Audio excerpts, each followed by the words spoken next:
Baik, assalamualaikum warahmatullahi wabarakatuh. Di sini saya akan menjelaskan tentang akuntansi keperilakuan dalam retrospek dan prospek terkait dengan bidang yang kompleks, kaya, dan terus bergerak. Di dalamnya yaitu meninjau literatur akuntansi secara sistematis dan hati-hati. Wimberg dan Schill menggambarkan setiap kasus bukan saja pada pemahaman yang muncul tetapi juga pada proses penyelidikan kumulatif. Walaupun perhatian yang membentuk riset keperilakuan dalam akuntansi berbeda-beda, Wimberg dan Schill menampilkan sebuah gambaran area yang menekankan modalitas penyelidikan sampai pada struktur lama dan pembelajaran yang terjadi. Dengan memilih untuk fokus pada titik literatur yang mereka survei, analisis Wimberg dan Schill diakui cenderung agak umum. Kondisi di lapangan bergerak cepat, penekanan baru muncul, dan isu-isu masalah perspektif dan metode baru dimasukkan dalam bidang tersebut. Meskipun demikian, keadaan riset sekarang merupakan suatu hal yang dibenarkan oleh Wimberg dan Schill yang menawarkan karakteristik positif terhadap area tersebut. Walaupun tidak diragukan lagi bahwa riset tersebut telah berbeda dalam hal kualitas. Wimberg dan Schill membenarkan penekanan terhadap sifat observasional dan perbandingan dan variasi keperilakuan serta peningkatan sifat dalam orientasi teoritis dalam proses riset tersebut. Mereka juga menekankan sifat aplikasi dari banyak riset tersebut mungkin berlawanan dengan banyak pandangan yang dipegang di luar. Mereka menunjukkan mobilisasi peran yang mengkhawatirkan yang dipenuhi dengan pertanyaan dan masalah akuntansi. Selanjutnya akan dijelaskan oleh sahabat saya. Kepadanya saya persilahkan. Untuk selanjutnya, yang pertama, kemungkinan pertama, Binfred dan Street menampilkan sebuah pandangan tentang area yang menunjukkan kemajuan kumulatif dan ko- koheren yang telah dicapai. Walaupun area tersebut kompleks dan sulit dikarakteristikkan secara tepat, subjek semacam itu membedakan perspektif dan bahkan rasionalitas. Walaupun area lainnya mungkin memiliki penekanan dan kerangka kerja berbeda, Birbert dan Slit menunjukkan bahwa perkembangan riset organisasi dan keperilakuan dalam akuntansi selama bertahun-tahun tidak mengalami kemajuan secara acak atau hanya terdiri atas studi dalam jumlah besar pada bidang rasional. Riset dalam bidang tersebut telah secara sadar melakukan aktivitas dari para pendahulu mereka dan bersifat kontemporer. Selanjutnya, banyak karakteristik Birnbaum dan Schell yang disebut aliran riset sosiologi organisasional berorientasi pada kumpulan isu berikutnya. Para peneliti akuntansi keperilakuan yang bekerja dalam tradisi ini terpesona pada keragaman praktik akuntansi dalam praktik heterogenitas yang terlihat dalam aksi sosial dan organisasional. Kesulitan dalam melakukan universalisasi terhadap teknik dan alasan banyak yang masuk dalam kategori pembahasan akuntansi. Pilhat dan Selin berusaha menggunakan faktor-faktor yang mempengaruhi cara akuntansi bekerja. Cara akuntansi berhubungan dengan proses organisasi, serta cara mengangkat konsekuensi sosial, ekonomi organisasional, dan keperilakuan terhadap akuntansi guna mengatasi kesulitan-kesulitan tersebut. Selanjutnya, dengan mengadopsi agenda riset yang berbeda tersebut, para peneliti organisasional dalam akuntansi tertarik pada bermacam-macam perspektif intelektual, literatur riset, dan mode penyelidikan ekuitas yang berbeda.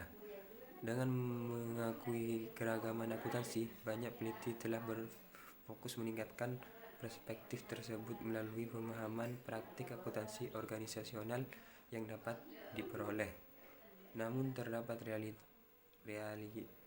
relatif sedikit penelitian yang dilakukan dalam bentuk interpretatif ketat seperti yang dipahami secara konvensional dalam literatur.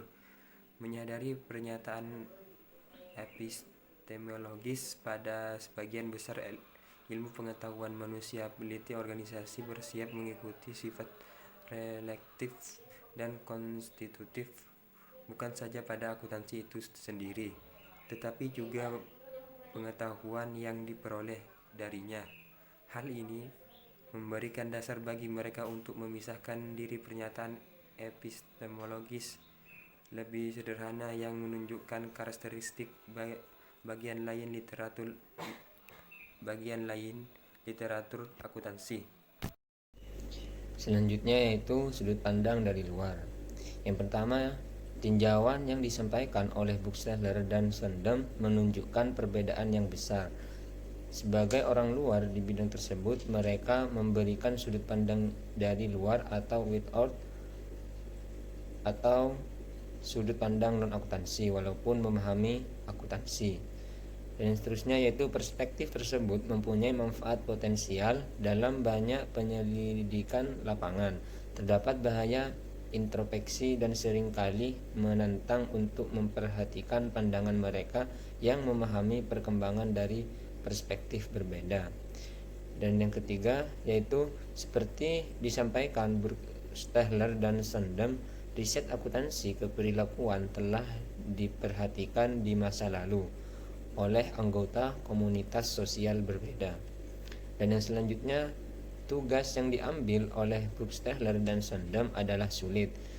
Kekayaan dan kompleksitas dari bidang yang muncul menciptakan kesulitan besar bagi pihak luar. Hal ini membutuhkan investasi waktu yang besar untuk memahami aliran proses riset. Strategi riset kumulatif yang diadopsi secara bidang tersebut distruktur dan dikarakteristikkan serta implementasi penuh dari keragaman perspektif konseptual yang digunakan.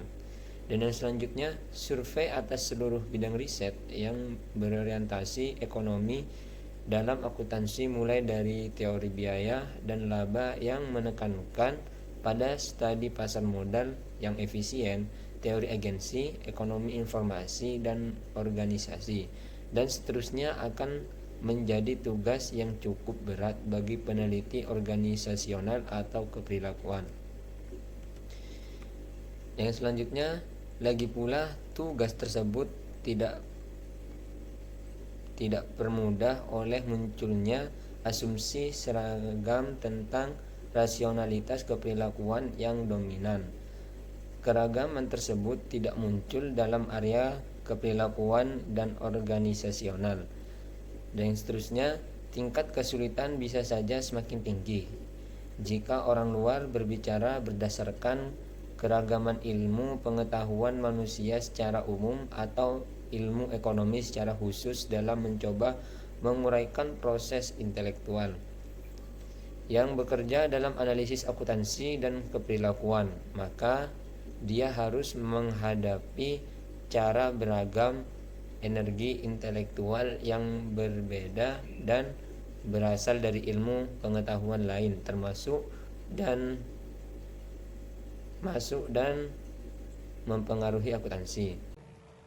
Baik, saya akan melanjutkan presentasi sebelumnya.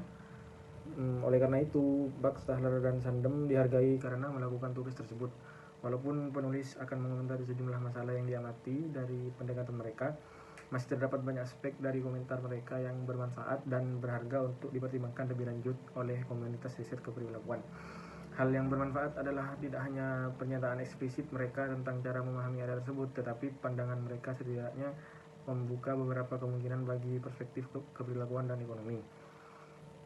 Hal ini memungkinkan terjadinya pertumbuhan minat dalam komunitas ekonomi untuk menyelidiki proses organisasi secara lebih samar. Selanjutnya, menggerakkan agenda riset ke depan. Komentar pribadi Kaplan tentang kemunculan akuntansi keperilakuan memberikan beberapa pemahaman lebih lanjut tentang kekuatan mobilisasi, perkembangan dari area tersebut, dan apa yang dicapai sekarang. Bukan hanya pengaruh tekanan peranan yang dimainkan oleh restrukturisasi intelektual bisnis Amerika terhadap pendidikan riset, melainkan juga kemunculan studi akuntansi keperilakuan yang perlu dipandang dalam konteks kemunculan ketertarikan organisasional terhadap ilmu pengetahuan sosial dan keperilakuan. Menurut Kaplan, akuntan keperilakuan memberikan penekanan yang adil terhadap pemahaman sempit, dikendalikan metode, dan cepat melakukan studi yang sebagian tampaknya dihasilkan oleh budaya akademis Amerika. Selanjutnya, sama seperti lainnya, area akuntansi keperilakuan cenderung mencerminkan pembelajaran, proses akumulatif riset, dan interdependensi sehat dan dengan disiplin ilmu lain dalam ilmu pengetahuan manusia. Dengan cara ini, tidak perlu ada konflik antara tinjauan substantif dan kumulatif yang disampaikan oleh Butler dan Sandem, serta frustasi yang disampaikan oleh Kaplan dan periset lainnya. Mereka telah menunjukkan pencapaian real dari bidang tersebut, sementara yang lainnya masih mencerminkan presentase besar dari studi yang dilakukan. Bahkan seperti yang disampaikan secara benar oleh Kaplan, para peneliti tidak perlu menunjukkan kepuasan diri. Riset akuntansi membutuhkan perbaikan dan dapat diperbaiki. Selanjutnya, pasang surut aliran kemajuan. Tinjauan Lord tentang perkembangan pemikiran keperilakuan dalam akuntansi memperkuat banyak temuan dari riset lain. Meskipun demikian, pendekatan khusus ini juga menghasilkan sejumlah observasi tentang cara tersebut dapat bermanfaat bagi pengembangan berikutnya. Hal yang menarik adalah kualitas dan keaslian riset semata tampaknya tidak memadai untuk memasukkan dorongan khusus dari riset organisasional dan keperilakuan ke jalur kumulatif. Tinjauan Lord bermanfaat untuk menyampaikan pertimbangan tentang skala pengembangan komparatif dari studi yang berorientasi akuntansi di Amerika Serikat, khususnya yang mencerminkan pendekatan pemrosesan informasi manusia dan kognitif. Tinjauan ini terkadang lebih implisit dalam pandangan Butler dan Sandem yang mengandung intelektual literatur riset daripada distribusi numerik. Terdapat bermacam-macam alasan, termasuk predisposisi budaya serta kehadiran awal psikolog dalam komunitas sekolah bisnis, peningkatan perubahan dalam disiplin ilmu tersebut, serta seberapa besar hal ini dipahami sebagai ilmu pengetahuan sifat metodologinya. Lord juga menekankan cara riset akuntansi keperilakuan muncul dalam konteks peningkatan ketertarikan yang lebih umum terhadap peranan akuntansi dalam pengambilan keputusan.